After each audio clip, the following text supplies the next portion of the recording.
Tu en as marre de lire toujours les mêmes histoires? Tu cherches un webcomic original et profond? Alors tu es au bon endroit. Moi c'est Cortés et je développe un webcomics appelé Les Nommons. En attendant sa sortie, je t'emmène avec moi aux origines de mon univers. Dans le dernier épisode, vous avez rencontré les frères Théodian et Lexiphèdre. L'histoire s'est close sur la rencontre entre Lexiphèdre et un étrange animal, débouchant sur une vision troublante.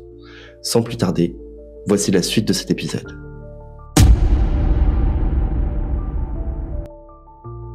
Lorsque Lexiphèdre reprit conscience, la nuit était déjà tombée. Tous ses sens étaient en alerte. Si cette vision était une prédiction, alors le destin du monde était en péril. Il galopait à pleine vitesse vers la tour de contrôle, là où tout était planifié. Au sommet de la tour, Théodian l'attendait avec un sourire étrange aux lèvres. Lexiphèdre, fou de rage, se jeta sur lui. Il s'ensuivit un combat violent, le premier de toute l'histoire. Soudain, le Félimage eut une révélation. Ce premier acte de violence était l'amorce d'un récit encore plus violent. Et son destin était à présent scellé sur cette planète. Théodian profita de cet instant de doute et prit l'avantage en le paralysant à l'aide d'un maléfice. Vaincu, Lexiphèdre ne put que demander pourquoi. Son frère lui expliqua qu'après l'émergence de la vie, Tensian comme Félimage restèrent insatisfaits, sans en comprendre la raison.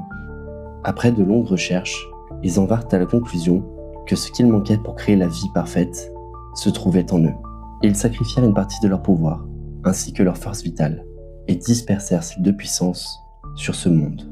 Il en résulta une harmonie parfaite entre magie et lois physiques. Cependant, les Félimages perdirent leur habilité à voyager à travers le cosmos, tandis que les Tensians furent condamnés à devenir mortels et à se perpétuer à travers la reproduction. Théodian venait de confirmer les craintes de son frère. Dès son arrivée, il avait été lié au même pacte qui liait Théodian à cette planète, puisque Tensian et Félimage n'étaient en réalité qu'une seule et même personne. Après ceci, Théodian se tut et se tourna face au panorama qu'offrait la tour de contrôle. Au loin, dans le firmament, une étoile brillait plus intensément que les autres.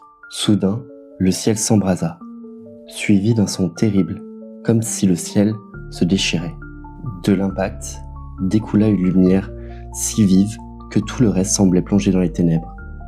Théodian déclara alors « C'est ici que tout commence ».